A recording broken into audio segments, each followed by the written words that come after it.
ঈদের দ্বিতীয় দিনে কিছুটা ধীর গতিতে রাজধানীতে চলছে কুরবানির পশুর বর্জ্য অপসারণের কাজ। প্রথম দিনে নির্ধারিত সময়ের মধ্যে বর্জ্য অপসারণের ঘোষণা দিলেও তা করতে ব্যর্থ হয়েছে ঢাকার 2 সিটি কর্পোরেশন। তবে আজকের মধ্যে দক্ষিণ সিটির সকল বর্জ্য অপসারণের আশ্বাস দিয়েছেন ডিএসসিসির প্রশাসক আব্দুস সালাম। আরো জানাচ্ছেন রাকিব হাসান। ঈদুল আজহার দ্বিতীয় দিনের চিত্র এটি। রাজধানীর অলিগলি এমনকি প্রধান সড়কের পাশেই এভাবে উন্মুক্ত অবস্থায় পড়ে থাকতে দেখা যায় কুরবানির পশুর বর্জ্য, যা থেকে দুর্গন্ধ ছড়িয়ে পড়ছে চারদিকে। এখনো পুরোপুরি বর্জ্য অপসারণ হয়নি রাজধানীর অস্থায়ী পশুর হাটগুলো থেকেও। দক্ষিণ সিটির আওতাধীন শাহজাহানপুর পশুর হাটে গিয়ে দেখা যায় পরিচ্ছন্ন কর্মীরা কাজ করছেন কিছুটা ধীর গতিতে। ভারী যানবাহন দিয়ে চলছে মাঠের বর্জ্য অপসারণের কাজ। তবে এখনো খোলা হয়নি পশু রাখার অস্থায়ী শেল্টারগুলো। সকাল 11টার দিকে বর্জ্য অপসারণের কাজ পরিদর্শনে আসেন দক্ষিণ সিটির প্রশাসক আব্দুস সালাম। পরিদর্শন শেষে তিনি জানান, ঈদের দিন বিকেলে এবং সন্ধ্যায় নতুন করে পশু কুরবানি এবং কিছু কর্মীর গাফিলতির কারণেই প্রথম দিনে সম্পূর্ণ বর্জ্য অপসারণ সম্ভব হয়নি। আপনারা জানেন ঢাকা শহরে বিভিন্ন জায়গায় সারাদিন কোরবানি হয়েছে, এমনকি সন্ধ্যাবেলাও হয়েছে। সেগুলোকে আমাদের রাত্র 12টা-1টা পর্যন্ত অপসারণ করতে যেয়ে সেগুলো পরবর্তী পর্যায়ে আর ট্রাক না থাকার কারণে বিভিন্ন অলিগলি থেকে বের করে মেন রাস্তার পাশে সেগুলো বর্জ্যগুলোকে একসাথে করা হয়েছে বিভিন্ন জায়গায়। আজকে সকাল থেকে সেগুলো আমাদের প্রধান যেখানে আমরা ডাম্প করি সেখানে নিয়ে যাওয়া শুরু হয়েছে এবং আজকে আশা করি আমরা যে আজকের মধ্যে ম্যাক্সিমাম আমরা করে ফেলতে পারবো। এদিকে বর্জ্য অপসারণ না হওয়ার পেছনে হাট ইজারাদারদের দায়িত্বে অবহেলা রয়েছে জানিয়ে তাদের বিরুদ্ধে ব্যবস্থা নেওয়ার কথাও জানান তিনি। এটা যারা হাটের যারা ইজারাদার ছিল তাদেরকে আমরা পেনাল্টি করব, এছাড়া তার আর বিকল্প কোনো পথ নাই। এবং পরবর্তী পর্যায়ে আবার এই সমস্ত হাটের এরা ইজারা পাবে কিনা সে ব্যাপারে আমাদেরকে চিন্তা করতে হবে। ঢাকা উত্তর সিটি কর্পোরেশনের তথ্য অনুযায়ী ঈদের দিন দুপুর 12টা থেকে রাত 10টা পর্যন্ত প্রায় 7,000 মেট্রিক টন এবং দ্বিতীয় ধাপে রাত 12টা থেকে আজ সকাল 11টা পর্যন্ত 1,968,000 মেট্রিক টন বর্জ্য অপসারণ করা হয়েছে সংস্থাটির আওতাধীন এলাকা থেকে। রাকিব হাসান, মাইটিভি, ঢাকা। রাজধানীতে কোরবানির বর্জ্য অপসারণ কার্যক্রম সরেজমিনে পর্যবেক্ষণ করেছেন প্রধানমন্ত্রী তারেক রহমান। শুক্রবার বিকেলে তিনি নিজেই গাড়ি চালিয়ে ঢাকার বিভিন্ন সড়ক ঘুরে পরিস্থিতি পরিদর্শন করেন। বিকেল 4টার দিকে প্রধানমন্ত্রী রাজধানীর বিভিন্ন এলাকায় চলমান বর্জ্য অপসারণ কার্যক্রম পর্যবেক্ষণে বের হন।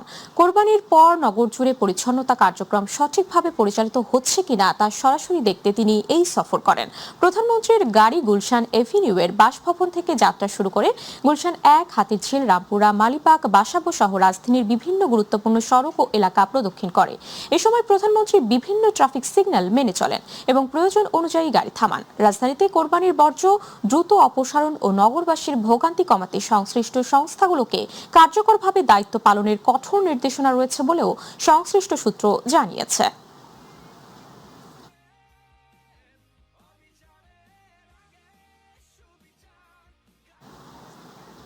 পবিত্র ঈদুল আজহার দ্বিতীয় দিনে অসংখ্য গৃহপালিত পশু কোরবানি দেয়া হয়েছে রাজধানীতে।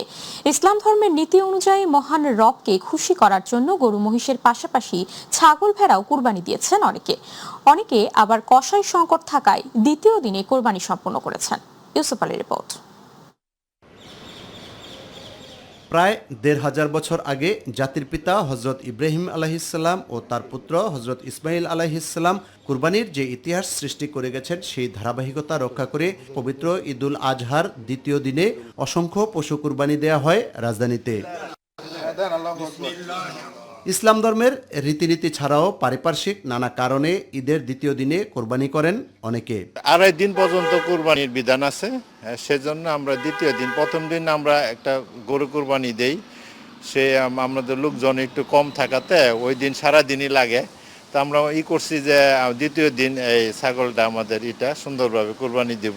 প্রথম দিন কষার একটু থাকে, সংকট থাকে, এর জন্য আর কি দ্বিতীয় দিন দেওয়া একটু শান্তিপূর্ণভাবে দেওয়া যায় আর আল্লাহকে রাজি খুশি করার জন্যই এই কোরবানি দেওয়া।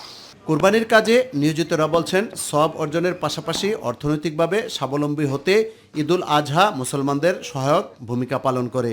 প্রথম দিনে মনে করেন আসে একটু মোটামুটি ভালোই রেট, আর পরের দিন একটু কম, আর পরের দিন একটু নিরিবিরি মানুষ ই করবেন, মানে তার মতো মন মতো করে দেওয়া যায়। প্রত্যেক বছর আমরা গরু অথবা খাসি তারা কিনে কেনার পর আমাদের ফোন দিলে এসে আমরা বানাই দিয়ে যাই।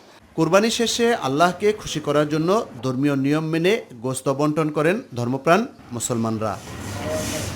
কোরবানিটা তো আমরা ওই যে গরিব মিসকিনকে 3 ভাগের 1 ভাগ দেই, নিজেরা নেই, আত্মীয় স্বজনের দেই। কুরবানির পশু জবাইয়ের মধ্যে মনের পশুত্ব দূর হয়ে যাক, এমন শিক্ষা দেয় পবিত্র ঈদুল আজহা। তাই তো ইসলাম ধর্মের বিধান অনুযায়ী পবিত্র ঈদুল আজহার দিনে অসংখ্য পশু কুরবানি করা হয়েছে বিভিন্ন স্থানে। এসব পশু কুরবানির মাধ্যমে ধর্মপ্রাণ মুসলমানরা যে ত্যাগ স্বীকার করেছেন সেটি যেন কবুল করে নেওয়া হয় আল্লাহ তাআলার দরবারে, এমন ফরিয়াদ ছিল মুসলমানদের। ইউসুফ আলী, মাই টিভি, ঢাকা। শিল্পমন্ত্রী খন্দকার আব্দুল মুক্তাদির বলেছেন, চামড়া শিল্পের রপ্তানি আয় 10 থেকে 12 বিলিয়ন ডলার করার লক্ষ্যে সিইটিপির সংস্কার, ব্যক্তি মালিকানায় ইটিপি করতে দেয়া সহ সব ধরনের উদ্যোগ নিচ্ছে সরকার। দুপুরে সাভারের হেমায়েতপুরে ট্যানারি পরিদর্শন করে তিনি এসব কথা বলেন। মন্ত্রী আরও বলেন, আগামী দিনে ইতালির একটি প্রতিষ্ঠান সিইটিপির জন্য আনা যায় কিনা তা নিয়ে আলোচনা চলছে। এই শিল্পকে রক্ষায় নানা উদ্যোগ বিএনপি সরকার হাতে নিয়েছে বলেও জানান তিনি।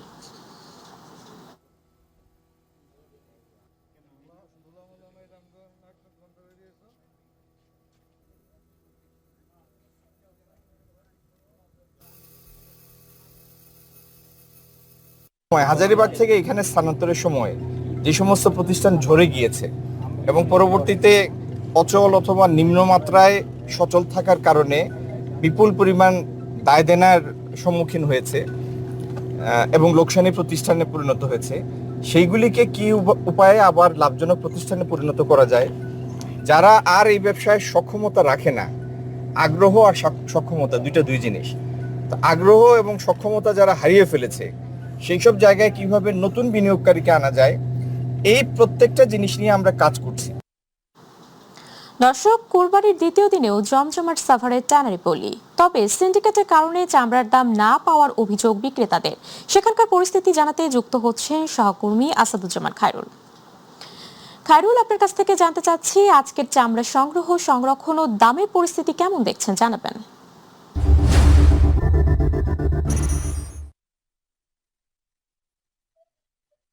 জি উপমা, গতকালকে আমরা শিল্পনগরী ট্যানারিতে কিন্তু আসলে চামড়া ঢুকেছে সকাল ভোর পর্যন্ত আর কি, কিন্তু এক আধারে আর কি চামড়া ঢুকেছে। এবং গতকালকে কিন্তু আমরা জানিয়েছি আপনার মাধ্যমে মাই টিভির দর্শকদের যে গতকালকে কিন্তু চামড়ার যে মূল্য ছিল সে মূল্য কিন্তু আসলে যারা বিক্রেতা ছিলেন তারা কিন্তু আসলে বলেছেন যে তাদের আশানুরূপ সে মূল্য তারা পায়নি। এবং আমরা যেটি আজকে এসে শুনেছি যে আজকেও কিন্তু যারা ঢাকা ও ঢাকার আশপাশ থেকে যে চামড়া কোরবানি দেওয়া হয়েছে সেই কোরবানি গুলো কিন্তু কোরবানির যে চামড়াগুলো সেগুলো কিন্তু অল্প অল্প করে এসেছে আর কি ট্যানারিতে।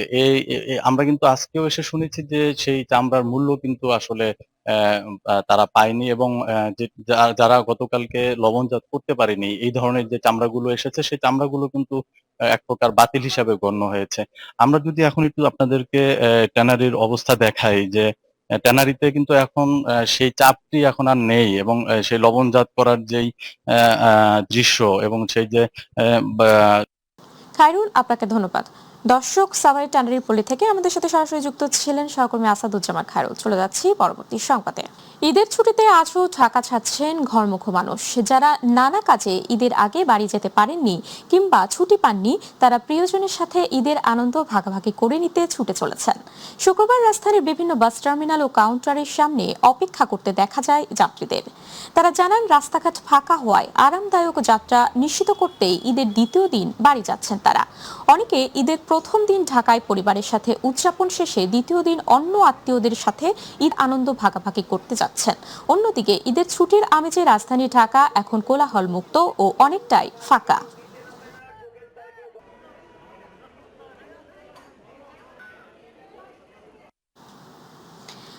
কালবৈশাখী ঝড়, বৈরী আবহাওয়া ও পদ্মা নদীতে তীব্র ঢেউয়ের কারণে প্রায় 2 ঘন্টা বন্ধ থাকার পর শুক্রবার সন্ধ্যা 6টার পর দৌলতদিয়া পাটুরিয়া নৌপথে পুনরায় লঞ্চ চলাচল শুরু হয়েছে। এর আগে বিকেল 4টার পর দুর্ঘটনা এড়াতে সাময়িকভাবে এই নৌপথে লঞ্চ চলাচল বন্ধ ঘোষণা করা হয়। বিআইডব্লিউটিএ দৌলতদিয়া পাটুরিয়া নৌপথে ট্রাফিক ইন্সপেক্টর মোহাম্মদ আব্দুর রাজ্জাক বিষয়টি নিশ্চিত করেছেন। অন্যদিকে একই কারণে প্রায় 1 ঘন্টা বন্ধ থাকার পর বিকেল 5:30 থেকে দৌলতদিয়া পাটুরিয়া নৌ রুটে ফেরি চলাচলও স্বাভাবিক হয়। বিকেল 4:30টার পর ফেরি চলাচল বন্ধ করা হয়েছিল বলে জানান বিআইডব্লিউটিসি দৌলতদিয়া ঘাট শাখা কার্যালয়ের সহকারী মহাব্যবস্থাপক মোহাম্মদ সালাউদ্দিন। এদিকে পবিত্র ঈদুল আজহার দ্বিতীয় দিনে কোরবানির মাংস নিয়ে দেশের দক্ষিণ পশ্চিমাঞ্চলের বিভিন্ন জেলার মানুষ নারীর টানে বাড়ি ফিরছিলেন। তবে হঠাৎ নৌপথে লঞ্চ ও ফেরি চলাচল বন্ধ হয়ে যাওয়ায় হাজারো যাত্রীকে চরম দুর্ভোগ পোহাতে হয়।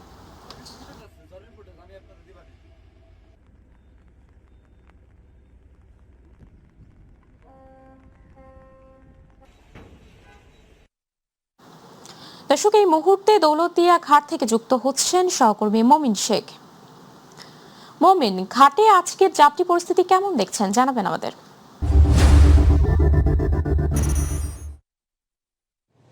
ধন্যবাদ উপমা, আপনি যেমনটি বলছিলেন আমি এই মুহূর্তে আছি পদ্মার পাড় রাজবাড়ী দৌলতদিয়া ঘাট এলাকায়। উপমা, টানা 2 ঘন্টা লঞ্চ চলাচল বন্ধ ছিল বৈরী আবহাওয়া কালবৈশাখীর তাণ্ডবের কারণে, এবং টানা 2 ঘন্টা পর বর্তমানে কিন্তু লঞ্চ চলাচল স্বাভাবিক রয়েছে। অন্যদিকে একই সাথে ফেরি বন্ধ ছিল এই বৈরী আবহাওয়ার কারণে। প্রায় 1 ঘন্টা ফেরি বন্ধের পর আবার পুনরায় শুরু হয়েছে। উপমা, আমরা এই বিআইডব্লিউটিসির দৌলতদিয়া ঘাট কার্যালয় শাখার যে সহকারী ব্যবস্থাপক রয়েছেন জেসানুল ইসলাম তপুর সাথে আমরা এই বিষয়টি নিয়ে আমরা সরাসরি যুক্ত হতে চাই যে আসলে বর্তমানে ফেরি চলাচলের পরিস্থিতি, কতগুলো ফেরি চলাচল করছে এই রুটে? আপনারা জানেন বিআইডব্লিউটিসি একটি সেবামূলক প্রতিষ্ঠান। বর্তমানে আমাদের নৌবহরে যুক্ত আছে 16টি ফেরি। 16টি ফেরি দিয়ে আমরা কার্যক্রম চালু করছি, এবং আমরা অতীতে যে কোনো সময় থেকে এবার কিন্তু আপনারা জানেন যে মানুষ যাত্রী পারাপারে আমরা খুব সচেষ্ট ছিলাম, এবং সুন্দর মতো তারা ঘরে ফিরতে পেরেছে, এবং ঘর থেকে যেন তারা ঢাকায় বা তাদের গন্তব্যস্থানে যেতে পারে ঈদের পরবর্তী সময়, যেটা আমাদের জন্য এখন চ্যালেঞ্জ। সেই জন্য আমরা বিভিন্ন পদক্ষেপ নিয়েছি। আমাদের নৌ মন্ত্রণালয় থেকে সার্বক্ষণিক মনিটর করা হচ্ছে। আমরা বিআইডব্লিউটিসির সার্বক্ষণিক আমরা 24 ঘন্টা বাই রোটেশন অনুযায়ী এবার আমরা কাজ করছি, যেন কোনো রকম আমাদের এখানে কোনো গাড়ি বলেন বা যে কোনো কিছু বলেন এগুলো যেন জমায়েত ওইরকম না হয়, আমরা যেন ফেরি তারা পায় সেই ব্যাপারে সচেষ্ট আছি। এবং আমাদের এখানে জেলা প্রশাসক মহোদয় এবং পুলিশের বিশেষ টিম আমাদের সাথে সার্বক্ষণিক সাহায্য করছে, যেন ওভারঅল আমাদের আইন শৃঙ্খলা থেকে শুরু করে সবকিছু মানে খুব ভালো থাকে, সেই বিষয়ে আমরা কাজ করছি। বর্তমানে আমাদের 3টা ফেরিঘাট চালু আছে। আমরা 3টা ফেরিঘাট দিয়ে সুন্দর মতো পারাপার হতে পারে যেন সেই ব্যাপারে সচেষ্ট আছি। ধন্যবাদ আপনাকে। উপমা, আপনি শুনছিলেন বিআইডব্লিউটিসির কর্মরত দায়িত্বরত দৌলতদিয়া ঘাট শাখা কার্যালয়ের সহকারী ব্যবস্থাপক জেসানুল ইসলাম তপু জানাচ্ছিলেন যে বর্তমানে এই দৌলতদিয়া পাটুরিয়া নৌ রুটে ফেরি চলাচল স্বাভাবিক রয়েছে। বর্তমানে মোট 15টি ফেরি চলাচল করছে। এই 15টি ফেরি দিয়েই যাত্রী ও যানবাহন পারাপার করা হচ্ছে। এবং আমি আপনাকে জানিয়ে রাখি যে আজকেও কিন্তু আমরা দেখেছি যে ঘাট এলাকায় যাত্রীদের ভিড় ছিল, নারীর টানে বাড়ি ফিরছিলেন রাজধানী থেকে ছেড়ে আসা, এবং পবিত্র ঈদুল আজহার দ্বিতীয় দিনেও কুরবানির মাংস নিয়েও কিন্তু তারা বাড়ি ফিরছিলেন, এবং যাত্রীদের ভিড় আমরা দেখতে পেয়েছি। সকাল থেকেই আমরা দেখেছি যে রাজধানীর মুখেও কিন্তু যাত্রীরা তারা যাচ্ছেন এই দৌলতদিয়া ঘাট দিয়ে।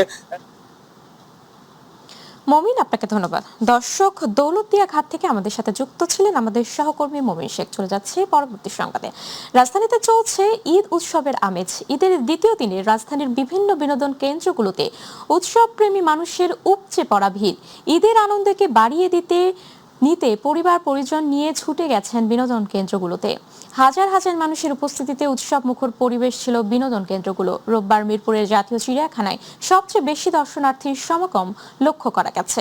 এছাড়াও জিয়া উদ্যান, রমনা পার্ক, লালবাগ কেল্লা, ধানমন্ডি লেক, সৌরবর্তী উদ্যান, সংসদ ভবন, বোটানিক্যাল গার্ডেন্স, অন্যান্য বিনোদন কেন্দ্রেও উৎসবের উচ্ছ্বাসে মানুষের উপস্থিতি ছিল তুঙ্গে।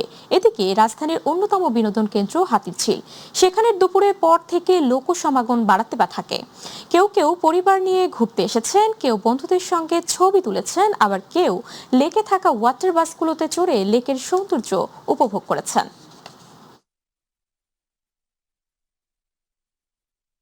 ঈদে ঘুরতে আসতে সবাইরই ভালো লাগে। আসলে ঈদ মানেই আনন্দ, সবার জন্য সেটা। ঈদের পরে এই পরের দিন ঘোরাঘুরি খুবই ভালো লাগতেছে। কালকে স্টকেটে গিয়েছিলাম, বাবুল্যান্ডে গিয়েছিলাম।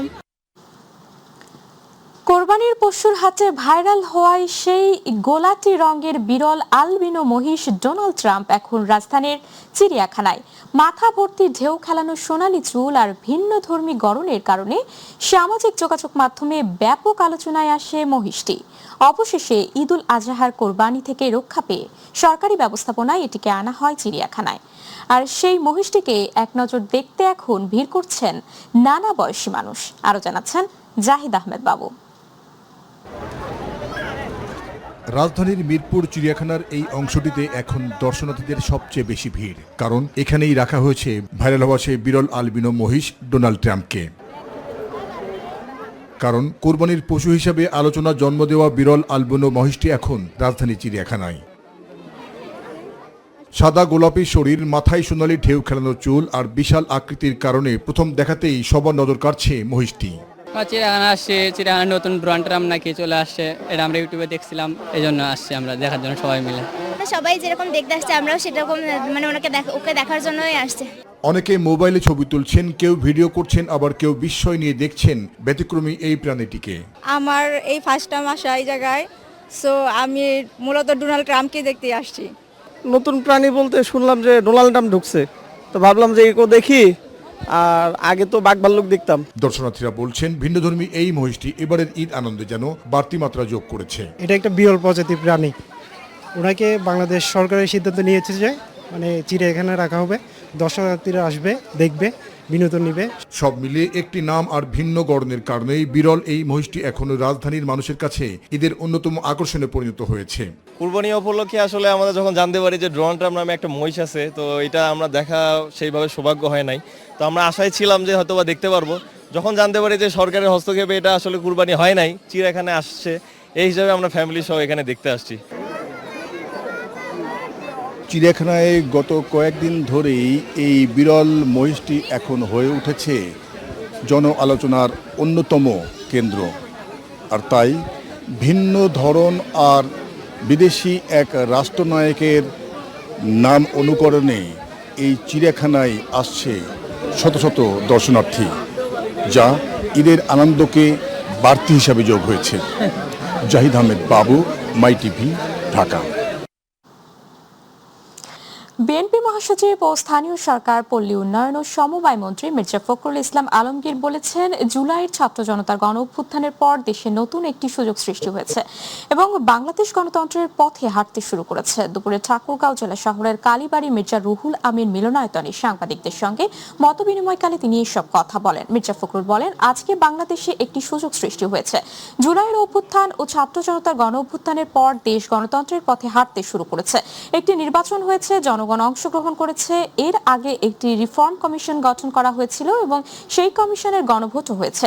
তিনি বলেন, এই সরকার একটি ধ্বংসস্তূপের মধ্যে দায়িত্ব নিয়েছে। ব্যাংকগুলো খালি করে দেওয়া হয়েছে। আওয়ামী লীগ ও তাদের মন্ত্রীরা ৮০ লাখ কোটি টাকা লুট করেছে।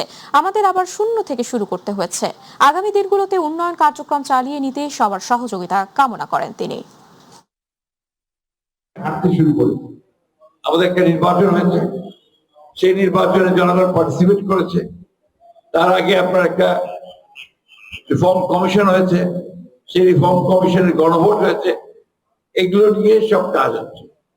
এখন এর মধ্যে হয়তো মতামত এক হচ্ছে না, কিন্তু ঘটনাগুলো কিন্তু ঘটেছে। That is the benefit. সরকার ভুল করলে সমালোচনা করার পক্ষে, তবে কখনোই চক্রান্তের নীল নকশা মেনে নেওয়া হবে না বলে মন্তব্য করেছেন বিএনপির জ্যেষ্ঠ যুগ্ম মহাসচিব রুহুল কবির রিজভী। শুক্রবার নয়াপল্টনে বিএনপির কেন্দ্রীয় কার্যালয়ে আয়োজিত এক সাংবাদিক সম্মেলনে তিনি এসব কথা বলেন। প্রয়াত রাষ্ট্রপতি জিয়াউর রহমানের শাহাদাত বার্ষিকী আয়োজনের প্রস্তুতি এবং দলের পক্ষ থেকে নেওয়া বিভিন্ন সভা সমাবেশ নিয়ে এই সাংবাদিক সম্মেলনের আয়োজন করা হয়। রিজভী বলেন, বিএনপির প্রতিষ্ঠাতা ও সাবেক রাষ্ট্রপতি জিয়াউর রহমানের শাহাদাত বার্ষিকী উপলক্ষে আগামীকাল বেলা 11টায় জিয়াউর রহমানের রহমানের সমাধিতে প্রধানমন্ত্রী তারেক রহমানের নেতৃত্বে শ্রদ্ধা নিবেদন করবে দলটি। এরপর ঢাকা মহানগর উত্তর ও দক্ষিণের বেশ কয়েকটি স্থানে বস্ত্র ও খাদ্য বিতরণ কর্মসূচিতে কার্যালয়ের সামনে একই কর্মসূচিতে যোগ দিবেন প্রধানমন্ত্রী।